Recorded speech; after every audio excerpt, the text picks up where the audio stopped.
let's talk about the Titans. We're doing joint practices with them this week. Um, I can't tell you how they went today because I haven't really looked to see how they went today. Or do they start today? Or did they No, start they on start Tuesday? Wednesday. They start Oh, okay. So Wednesday. they don't even. Okay, Yep. yeah. Then, They had I think they had padded practice, closed practice yesterday because of some weather.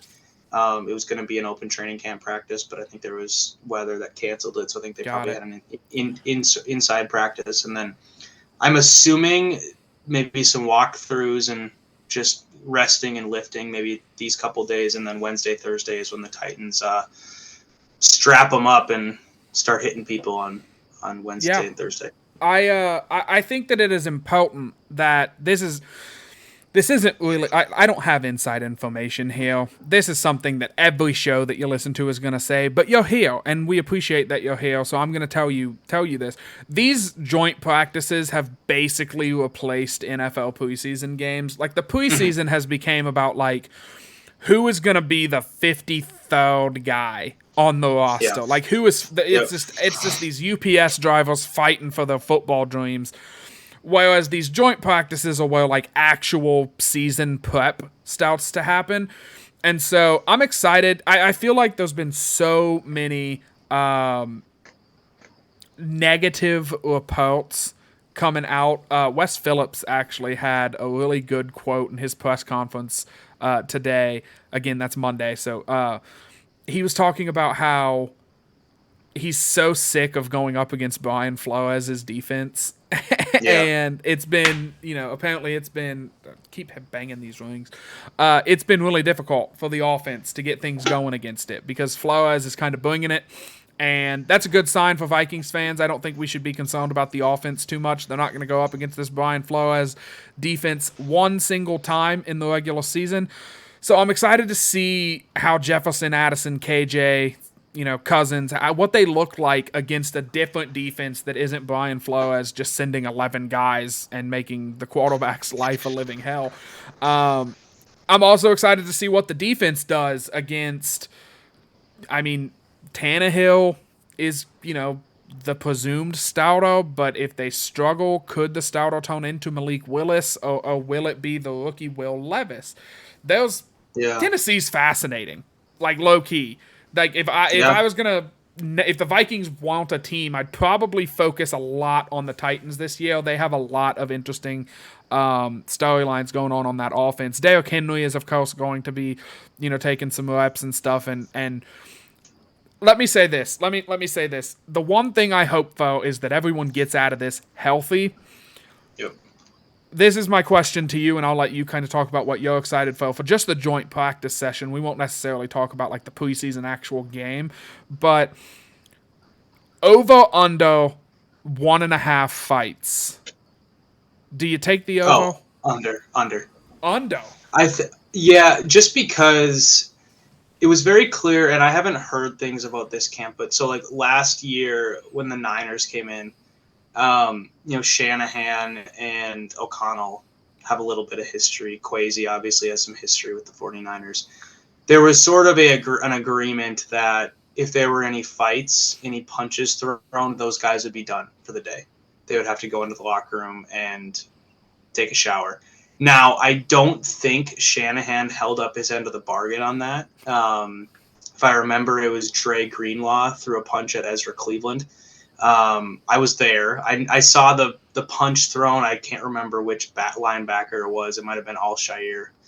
But nonetheless, that guy didn't have to leave practice. But that was the one thing that happened. And I think kind of because of the relationship those coaches and executives had, I think there's sort of like more of a respect of like, we're going to treat each other the right way. And now the 49ers are a feisty bunch, just like the Titans are. But however, just like the 49ers, the Titans have a coach that has a relationship with Kevin O'Connell and Mike Vrabel. Both have Patriots history, Belichick ties, etc. And I think a similar agreement is going to be taken into account. So I would be very shocked, frankly, if there were more than one fight. If there is one, it happens. Guys get fired up and pissed off about something, and so might happen once, but I don't see it becoming a big issue. I don't know. I mean, where are you at on that? Do you think it's? You seem surprised when I said the under. Man, I don't know. I just feel like Ivan Pace is going to light somebody up, and the Titans aren't going to. Like, I feel like Ivan Pace is going to lay Derrick Henry out, and there's going to be some exceptions taken. So, you know what I mean? Like, it's just possible. Look, man, it's a bunch of dudes trying to fight for their football dreams, and I'm going to hammer that statement home because that really is what this time of the year is all about. Yeah. And maybe I should say NFL dreams now that there's the USFL and XFL. So, like, these guys will find a home most likely, but fighting for their NFL dreams, and they're going to be doing everything they can. They're going to be hitting. Absolutely. They're going to be, there's not going to be any love lost. If I'm a Vikings fifth string linebacker, I'm not really worried about the well-being of, I don't know, DeAndre Hopkins. If for some reason I'm on the same field as him, I just want to make a play that impresses my coaches enough to keep me on the roster once cuts come. So I think, I don't know. O'Connell does seem like the kind of coach that, while yes, he's a very much a player's coach and he is very much a, kind of one of the guys, I think that kind of earns you a respect amongst the guys that whenever you say, hey, cut it, knock it off, we're not going to do this, they listen and they say, okay. He kind of has that, it's like a leadership quality to him, which is something I really like. And Zim had it too. Zim's was just, he wasn't one of the guys. Zim was just like, I'll never give you a snap again. And I'll call you an idiot every day in the hallway and won't say good morning to you. So, I don't know. We'll see. I like training camp fights, especially amongst, two different teams.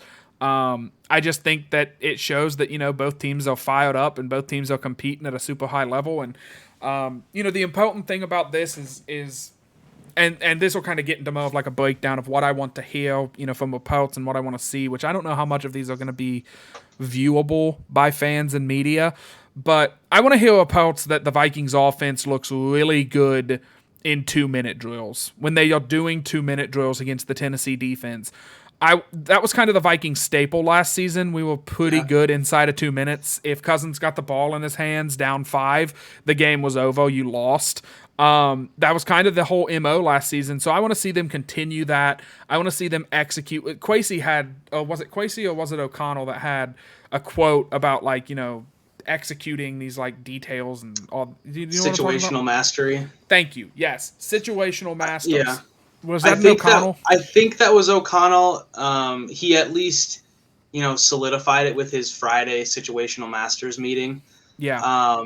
But it could have been Kwesi's brainchild. I don't know. They used it a lot. But I want to see that follow. Not follow, but I want to see that going into the 2023 season. I want to see this team continue to be situational masters, and that's the great thing about these joint practices is you have the opportunity to just set up these whatever situation you want. You don't have to naturally get yourself into a 2-minute drill and then run the starters out there. You can just say, put 2 minutes on the play clock, put 1:20 on the play clock. You have one timeout. Here we go. That's the situation. We're down by 3 or we're down by 1 or whatever the case is. And so you can kind of manufacture these situations. And I want to hear that the Vikings offense is doing what it did all last season, seemingly, and is mastering situations and kind of. I need some positives from the offense. It hasn't been a very flashy camp, it feels like, for the offensive side of the ball. It's all been defensive dominance, and that could possibly lead into what you're excited to hear about. If not, I'll touch on it afterwards. But what are you excited to hear about? Which is honestly a good sign if you think about it. Like, our defense was so bad last year that if we're on sort of an alternative universe where the defense is playing better than the offense, that should be a good sign considering that most of the offense is back and they also added Jordan Addison. Basically what the offense did is they added Josh Oliver and swapped Jordan Addison for Adam Thielen. You would think that the offense will improve. So if you see that the defense is sort of shutting down the offense or giving them fits, I like that. I like that sort of report. I think what I'm most interested in and curious and also maybe concerned about is how the trenches play. And by trenches, I mean offensive and defensive lines, partly because that's where football games are won. Um, Vikings fans know all too well that leaky offensive lines can lead to the detriment and the demise of their team very quickly. Likewise, the defensive line's inability to get any sort of push last year just killed the back end of the defense and killed the fact that they could not stop any sort of passing attack. And so I'm very curious to see how that sort of shakes out now against sort of different competition, but mainly it's just because Tennessee is a very good trenches team, especially in the run game.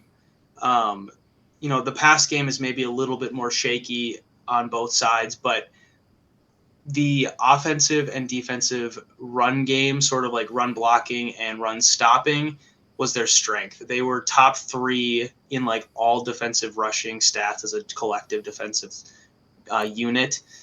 So interested to see sort of how the Vikings run game attacks that and how much improved they look compared to last year when the Vikings were sort of a middling to bottom running attack. So I think the Vikings have the horses up front to block. Now it's a matter of executing and if the backs can, have enough wiggle. So I think that's what I'm most curious in seeing. Yeah, I think that's a very fair point. I keep wanting to say like over under. That's my new thing for some reason. I just It's keep fun saying to do over unders. it is It so sets much sort fun. of a It is so much fun. I'm not going to go into what I do for a living, but I ask my coworker 17 over unders. Over under 16 and a half. How many over unders do I present to my coworkers on a daily basis? Hammer the over. But legitimately, it's just fun. But I want to hear about Jordan Addison continuing to impress. I'm not going to get over the Dustin Baker coming on this show and talking about how he was getting the same buzz as guys like Adrian Peterson, Percy Harvin, game-changing offensive weapons for the Vikings. And then what does Jordan Addison do in his first preseason game? He goes out and he makes one of the best catches probably of the entire preseason. I mean, that's going to be that's one of the better catches of the season, probably. And it just happened to happen in a Seattle game at 10 o'clock at night. So nobody's really gonna remember it or see it or anything. I think he is going to be the number 2 receiver on this team pretty quickly. And I think there's going to be a lot of sets where KJ's out there with Addison and Jefferson. But absolutely. I think I'm starting to get excited about it. And it's exciting. He brings a lot of excitement to this offense, and so I want to hear about him just continuing to, you see these videos of him on the app formerly known as Twitter, just cutting guys up and putting guys in blendos with his route running ability. I want to see him do that to other teams now. I want to see him embarrass a couple of Titans defenders, just really putting them on the spin cycle, if you will, and making these DBs look lost while he's catching a pass for, a 25-yard gain because he just kind of slipped through and got free. So that's one of the things I'm excited about. Do you want to move to the actual game on Saturday, or do you want to stay on the joint practice for a moment? I mean, I guess I don't know much more on the joint practices, other than just the fact that I really like them. I really like joint practices. I love the idea of this sort of like real live snaps against other top units for your top unit. And, I also like in terms of injury risk, like Devontae Adams had a little bit of an injury scare in their joint practices last week with the 49ers.